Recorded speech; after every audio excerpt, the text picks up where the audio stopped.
Hello guys. So we are going to jump back in and keep going with our Wonder series today. Today we are reading the chapter called The Padawan Bites the Dust.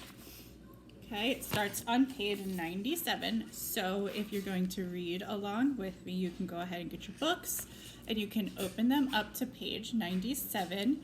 I did want to let you guys know, if you hear a little voice in the background, I do have a little visitor with me today. This is Layton, and she's working on her work here. She's got some trolls colors, and she's got Elsa stickers, so she's all set to do her work today too.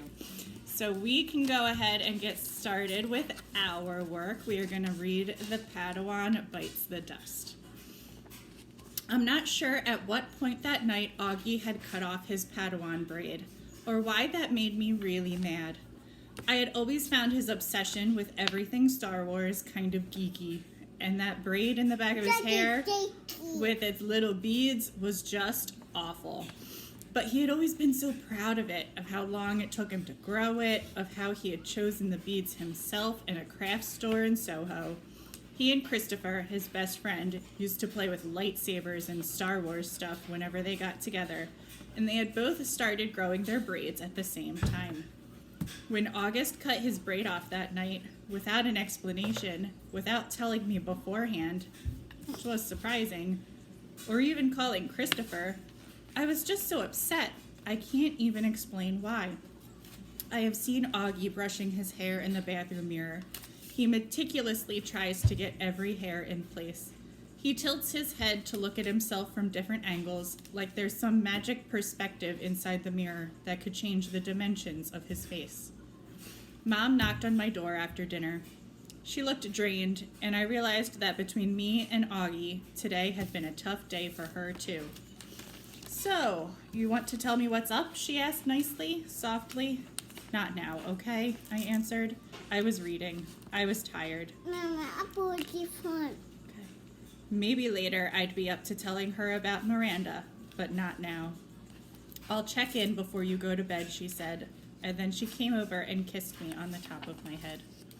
Can Daisy sleep with me tonight? Sure, I'll bring her in later. Don't forget to come back, I said as she left. I promise.